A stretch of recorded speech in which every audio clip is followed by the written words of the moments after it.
السلام علیکم ورحمۃ اللہ وبرکاتہ۔ ہمارے فیصلے غلط کیوں ہوتے ہیں؟ کیا وجوہات ہیں کہ ہم جو فیصلے لیتے ہیں بعد میں وہ غلط ثابت ہوتے ہیں اور ہمیں پریشانی اور پشیمانی کا سامنا کرنا پڑتا ہے؟ تو ایسی بہت سی وجوہات ہیں، ان میں سے میں کچھ اہم وجوہات آپ کے سامنے اس ویڈیو میں پیش کروں گا انشاءاللہ۔ یہ ویڈیو آخر تک دیکھیے گا، ہو سکتا ہے کہ اس میں بہت سی باتیں آپ کے سامنے ایسی آئیں جنہیں آپ پہلے نظر انداز کر رہے تھے، اور اب آپ اگر ان کو نظر انداز نہ کریں اور ان کو اہمیت دینے لگیں تو آپ کے بھی بہت سے فیصلے غلط ہونے سے بچ جائیں۔ دوستو، میں محمد اسامہ سرسری آپ کی خدمت میں حاضر ہوں۔ آپ دیکھ رہے ہیں اسامہ سرسری چینل۔ اگر آپ بھی سیکھنے سکھانے کا شوق رکھتے ہیں اور اس چینل پر پہلی بار آئے ہیں تو میں آپ کو دعوت دوں گا کہ آپ میرے چینل کو سبسکرائب کر لیں۔ کیونکہ میں الحمدللہ مسلسل ایسی ویڈیوز بنا رہا ہوں جس میں ہم کچھ نہ کچھ نیا سیکھتے رہیں۔ سب سے پہلے تو یہ دیکھیں کہ ہمارے فیصلے جو ہوتے ہیں وہ ہمارے جسم کے کس حصے کا کام ہے۔ ہم فیصلہ اپنے ہاتھ سے لیتے ہیں، پاؤں سے لیتے ہیں؟ نہیں، بلکہ فیصلہ کرنے کا کام ہمارے دماغ کا ہے۔ تو اگر ہمارے پاؤں میں تکلیف ہے اور ہم 2-3 کلومیٹر چلنے کی بات کریں، چلنے کی کوشش کریں، تو ہم اپنے پاؤں پر بھی ظلم کریں گے اور ہم چل بھی نہیں پائیں گے۔ اگر ہمارا پیٹ خراب ہو تو ہم بہت زیادہ کھا نہیں سکتے، جو عام طور پر کھاتے ہیں وہ بھی نہیں کھا سکیں گے۔ کیوں؟ کیونکہ پیٹ کا جو کام تھا وہ کام وہ تب کر سکتا ہے جب وہ درست حالت میں ہو۔ فیصلہ کرنے کا کام یاد رکھیں دماغ کا ہے، اور دماغ آپ کا جب اچھی حالت میں ہوگا، درست حالت میں ہوگا، تندرست حالت میں ہوگا تو یہ بہت اچھے فیصلے کرے گا، اور جب دماغ تھکا ہوا ہوگا، پریشان حال ہوگا تو پھر اس کے فیصلے ٹھیک نہیں ہوں گے۔ اس میں سب سے اہم بات یہ ہے کہ جب آپ سو کر اٹھتے ہیں تو اس میں آپ یہ دیکھیں کہ 5-6-7 گھنٹے کے بعد آپ کا دماغ تھک جاتا ہے۔ تو آپ ہمیشہ یاد رکھیں کہ اپنی زندگی کا جب بھی کوئی بڑا فیصلہ لینا ہو آپ اس وقت لے جب آپ سو کر اٹھے ہوں، 2 گھنٹے ہوئے ہوں، 3 گھنٹے ہوئے ہوں، یعنی اگر آپ صبح اٹھتے ہیں تو صبح کے 3-4 گھنٹے آپ اہم فیصلوں کے لیے رکھیں۔ شام کا وقت ہے، رات کا وقت ہے، یہ اہم فیصلوں کا وقت نہیں ہے۔ اہم فیصلہ ویسے بھی فوری طور پر نہیں کیا جاتا، اس کے لیے وقت مانگا جاتا ہے۔ آپ اس کے لیے وقت مانگے اور اگلے دن جب صبح آپ کا دماغ تر و تازہ ہو اس وقت آپ فیصلہ لیں۔ آپ دیکھیں دنیا بھر کے اندر جتنی بھی قانون ساز اسمبلیاں ہیں جو قوانین بناتی ہیں، اور پھر ان قوانین پر عمل کرنے والے جو ادارے ہیں، عدلیہ ہیں، عدالتیں ہیں، وہ دیکھیں صبح کے وقت میں ہی سب جگہ کام ہو رہا ہوتا ہے۔ شام میں آپ نے رات کے وقت کبھی نہیں دیکھا ہوگا کہ کوئی اسمبلی ہے قانون ساز یا کوئی عدالت رات کے وقت کھلی ہوئی ہے اور اس میں کوئی کام ہو رہا ہے۔ ایسا کبھی نہیں ہوتا پوری دنیا میں۔ کیوں؟ کیونکہ ان اداروں کو اچھی طرح سے معلوم ہے کہ اگر ہم نے ان فیصلوں کا وقت رات کا یا شام کا رکھا تو ہمارا کام ٹھیک نہیں ہوگا۔ ویسے کام ٹھیک ہے یا نہیں اس سے تو پھر اس پر بات نہیں کی جا سکتی، ظاہر سی بات ہے، پھر وہ سیاست کی طرف چلی جائے گی، کسی اور طرف چلی جائے گی۔ اس وقت ہمیں یہ سیکھنا ہے کہ ہمارا فیصلہ غلط ہونے سے کیسے بچ سکتا ہے۔ تو غلط ہونے کی بڑی وجوہات میں سے ایک یہ ہے کہ ہم اس وقت فیصلہ کر رہے ہوتے ہیں جب ہمارا دماغ تھکا ہوا ہوتا ہے۔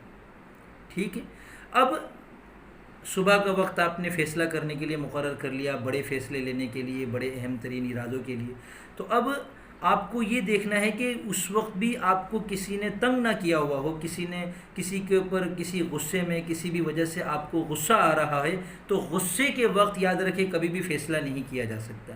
غصے کے دوران کیا جانے والا فیصلہ زیادہ تر ندامت کا باعث ہوتا ہے۔ تیسری اہم ترین چیز کیا ہے کہ ہم اپنے فیصلے کے بارے میں اپنی ذات پر انحصار نہ کریں۔ ہم نے ایک بڑا فیصلہ لیا، دماغ تر و تازہ تھا، غصے میں بھی نہیں تھا، ہم نے ایک فیصلہ کر لیا بھئی ہمیں یہ کام کرنا ہے۔ اب ہمیں دیکھیں، یاد رکھیں اللہ تعالیٰ نے ہر انسان کو الگ الگ صلاحیتیں دی ہیں۔ جو ہمارے دوست احباب ہیں، ہمارے بزرگ ہیں، ہمارے بڑے ہیں، ہمارے سینئر ہیں، جو خیر خواہ ہیں، اسی طرح جس کام کا ہم فیصلہ لے رہے ہیں اس کام کے جو ہم سے زیادہ تجربے کار ہیں، ماہرین ہیں، ہم ان کے پاس ضرور جائیں، ان سے مشورہ کریں، اور مشورہ کرنے کے بعد جب آدمی کام کرنے کے لیے فیصلہ کرتے تو اس کے سامنے اور کئی سارے پہلو آ چکے ہوتے ہیں، ان میں سے وہ کسی بھی پہلو کو سامنے رکھ کر فیصلہ لے سکتا ہے۔ تو ممکن ہے بہت سے پہلو آپ سے نظر انداز ہو رہے ہوں، جب آپ مشورہ کریں تو آپ کہیں کہ ہاں بھائی یہ والا پہلو تو میں نے نظر انداز کر رکھا تھا۔ تو یہ تیسری چیز ہو گئی کہ ہم مشورہ کریں۔ تو یہ ہو گئی 3 باتیں. ایک تو دماغ تر و تازہ ہے، غصے میں نہیں ہے، اور ہم نے کسی سے مشورہ لے لیا. اب ہم نے فیصلہ جب ایک سوچ لیا کہ بھی ہمیں یہ کام کرنا ہے اور اسی طریقے سے کرنا ہے، تو اس میں ایک اہم ترین بات میں آپ کو بتا دوں کہ نظر ثانی ضرور کریں.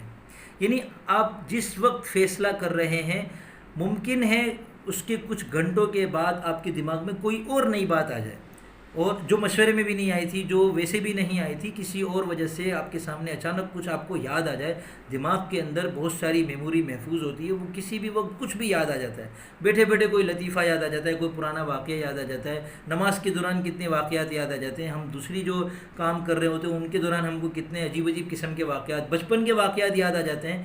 تو آپ کچھ اپنے آپ کو وقت دیں نظر ثانی کے لیے، کچھ گھنٹے کچھ دن اپنے آپ کو دیں، اور اس میں اپنے فیصلے پر مسلسل غور کرتے رہیں کہ میں کہیں کوئی پہلو نظر انداز تو نہیں کر رہا. تو یہ 4 کام کر لینے کے بعد یقین ہے میرے دوستوں کہ ہمارا کام بہت اچھے طریقے سے ہوگا. لیکن ہم مخلوق ہیں، ہمارے فیصلے مخلوق ہیں، ہمارے ارادے مخلوق ہیں، یہ ساری کائنات مخلوق ہے. اس کو بنانے والا ایک ہے، اور وہ کامل اکمل ہے، وہ بے عیب ذات ہے. اس کا ہر فیصلہ فیصلہ ہے، اس کا ہر فیصلہ فیصلہ ہے. تقدیر دیکھیں اس نے جو لکھی ہے نا، وہ جو اس نے لکھا ہے ہمارے لیے وہ ہو کے رہتا ہے. وہ مبرم ہے. تقدیر ایک مبرم ہوتی ہے، ایک معلق ہوتی ہے، وہ ایک الگ بات ہے. لیکن جو تقدیر مبرم ہے وہ یعنی اس کا اٹل فیصلہ ہے. لیکن تقدیر کا معنی فیصلہ نہیں ہے، اس کا معنی ہے اندازہ لگانا. میں اور آپ ایک اندازہ لگاتے ہیں، وہ غلط بھی ثابت ہو سکتا ہے، لیکن ایک ہمارا بنانے والا ہے، اس نے اب پوری کائنات کے بارے میں ایک اندازہ قائم کیا، اس کا اندازہ کبھی غلط نہیں ہو سکتا. تو ایک ذات ہمارے پاس ایسی ہے ہمیں بنانے والی، ہمیں اس نے تنہا نہیں چھوڑا.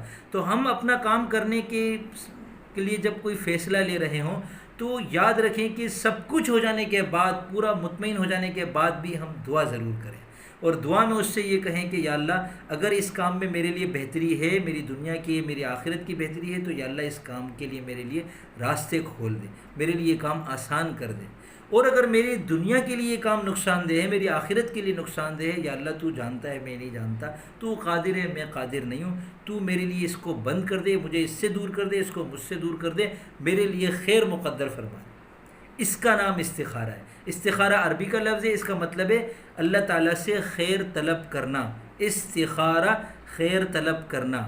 تو اللہ تعالیٰ سے دعائے خیر کرنا یہ بہت اہم کام ہے. یہ آپ بڑا یعنی خوش قسمت ہے وہ انسان جو اپنے ہر فیصلے میں استخارہ کرتا ہے. اور استخارہ کرنے کے لیے ویسے تو طریقہ یہ ہے کہ آپ نماز پڑھیں 4 رکعت 2 رکعت، اس کے بعد استخارے کی جو دعا ہے اللہم انی استخیرک کا پوری لمبی دعا ہے، وہ آپ پوری استخارہ کا پورا عمل کریں. اور ایک یہ کہ اگر آپ روزانہ کوئی نہ کوئی فیصلے لے رہے ہیں تو دل میں اللہ تعالیٰ سے دعا مانگتے رہے، یا اللہ اس میں خیر ڈال دے، خیر مقدر ہے تو کام کے لیے دروازہ کھول دے، خیر مقدر نہیں ہے تو یا اللہ یہ کام بند کر دے. میں نے الحمدللہ بڑے بڑے کام اللہ تعالیٰ نے شروع کرنے کی توفیق عطا فرمائی. بعض اوقات ان پہ یقین ہوتا تھا کہ یہ بہت اچھا کام ہو گیا، لیکن میں اللہ سے یہی مانگتا تھا کہ یا اللہ اگر میرا یہ جو میں نے شروع کیا ہے سلسلہ میرے لیے اس میں بہتری نہیں ہے تو اس کو بند کر دیں. اور آپ یقین جانیں بڑے بڑے کام میرے بند ہوئے. ان کے بند ہونے کے بعد کچھ عرصے بعد مجھے پتہ چلتا تھا، اندازہ ہوتا تھا کہ واقعی اس کے بند ہونے میں میرے لیے خیر تھی. اللہ تعالیٰ سے ضرور مانگیں. اب دیکھیں آپ نے یہ سارے کام کر لیے، اب آپ اللہ کا نام لے کر قدم اٹھائیں، فیصلہ کریں اور پھر اللہ پر چھوڑ دیں. کام کا فیصلہ لینے کے بعد اب اگر بالفرض کوئی ناگواری پیش آتی ہے تو ہمیں اس کا بھی سبق دیا گیا اور ہمیں بتایا گیا کہ آپ ہمیشہ ایسے موقع پر اللہ تعالیٰ کی طرف متوجہ ہوں، اور یہ کبھی نہ کہیں کہ اگر یوں کر لیتا تو یوں ہو جاتا، یوں کر لیتا تو یوں ہو جاتا. کیوں؟ نبی علیہ السلام نے فرمایا فَإِنَّ لَوْ تَفْتَحُ عَمَلَ الشَّيْطَانِ کہ یہ لو جو ہے یعنی اگر مگر والی جو ہماری باتیں کہ اگر یوں کر لیتا تو یوں ہو جاتا، یہ اگر جو ہے یہ شیطان کے لیے راستہ ہموار کرتا. امید ہے آپ کو یہ ویڈیو پسند آئی ہوگی اور کچھ نیا سیکھنے کو ملا ہوگا. میں پھر ایک مرتبہ عرض کر دوں کہ اگر آپ اس چینل پر پہلی مرتبہ آئے ہیں اور سیکھنے سکھانے کا جذبہ ہے آپ کے اندر تو یہاں گول بٹن نظر آ رہا ہوگا، اس پر کلک کریں، آپ کے سامنے سبسکرائب کا بٹن آ جائے گا. میرے چینل کو سبسکرائب کر لیں تاکہ میری ہر آنے والی نئی ویڈیو آپ کے سامنے آتی رہے. اور میری بھی کوشش ہوتی ہے کہ ہر روز ایک نہ ایک ویڈیو کم سے کم آپ کی خدمت میں پیش کرتا رہوں جس میں ہمیں کچھ نیا سیکھنے کو ملے. اب میں اجازت چاہوں گا. السلام علیکم ورحمۃ اللہ وبرکاتہ.